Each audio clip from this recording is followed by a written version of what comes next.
Good morning, Garlic, and thank you, Minister, for really looking forward to and enjoying the contributions from everyone around this important topic.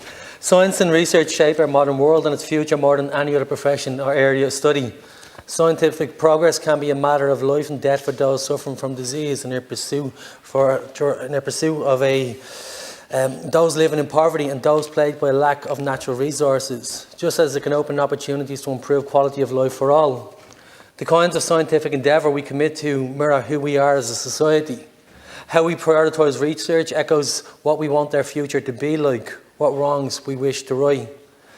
As a result, only those who have access to scientific education will be able to influence the very direction we take as a future-facing country, one which is quickly becoming a global leader in innovation, or I'd argue has become a global leader in innovation.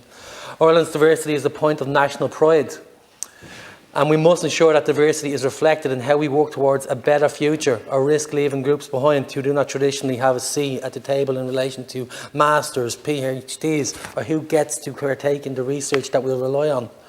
For that reason, it is paramount importance that our scientific research is conducted by a cohort which is representative of all groups and outlooks in the population. And though great strides have been made in recent years to reach out to groups who face greater challenges accessing the scientific education and turning it into a career, more work and greater nuance is required to ensure a balance is struck. Women in STEM programmes have been excellent and a necessary step in the right direction and have yielded results, but without an intersectional approach, we will fail to elevate individuals that have been less represented in the past. Despite improvements, women face sustained challenges when considering their future in science and research, and to heal these ails, we must consider the difficulties that those who are working class or living in poverty encounter. Furthermore, these issues are exacerbated for women of colour and those from migrant families. And I believe our educational institutions, community programmes and government bodies are not at this moment doing enough to recognise that their struggles demands greater attention. We should look and take inspiration from programmes such as Maynooth University's STEM Passport for Inclusion as a beacon of progress, where young women from disadvantaged socio-economic backgrounds who may not have traditionally accessed STEM careers are mentored in digital skills through activities like computational thinking, artificial intelligence, computer science and the ethics behind it all. When students of the programme complete 3 lab days and independent learning activities, they receive an award which they can use on their CEO to access STEM courses in Maynooth University and Munster Technological University. The STEM Passport for Inclusion should act as a blueprint that can be replicated across the country. And much credit, I want to give a mention to my great friend Katrina O'Sullivan, who has been a forerunner in enacting and driving this project. It's worthwhile and it's having tangible benefits both for the young women involved, their families and from the communities to come from. And I will strongly argue for our scientific community too into the future. Working class women are less likely to enter STEM careers, and without their contributions, future innovations will not reflect their wants and needs in a way that they should. So it is essential that we ramp up supports. If Ireland is to continue to grow as a hub for science and research, we will need contributions from every group and background to fulfil the opportunities and the vacancies that are due to face us. Without them, our economy will shrink and we become a less attractive location for future-facing initiatives.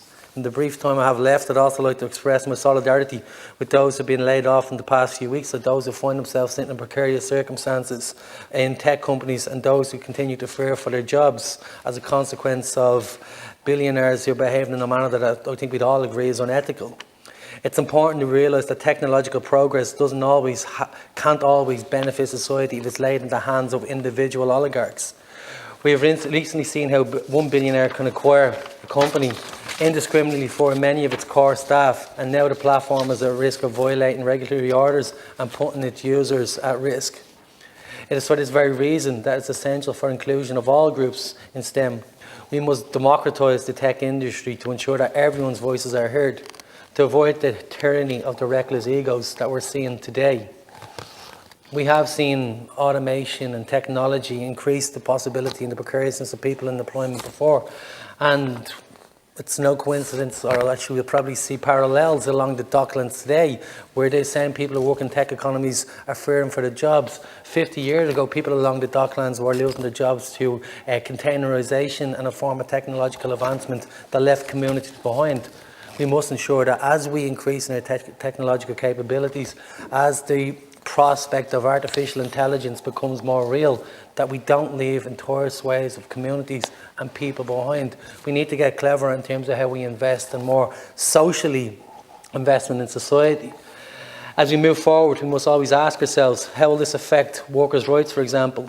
How will this affect our neighbourhoods, our towns and cities? Can we stop developing our entire cities and towns for the technologies or the bubbles of the day? And I see that down in the Docklands at the minute, where there's, in the midst of a housing crisis, we have single room accommodations lying idle because they were built for a particular industry that is now at risk. Science Week's 2022 theme is Infinite Possibilities, and it's essential that we ensure those possibilities will apply to all, not just a few. Good morning, Carlick.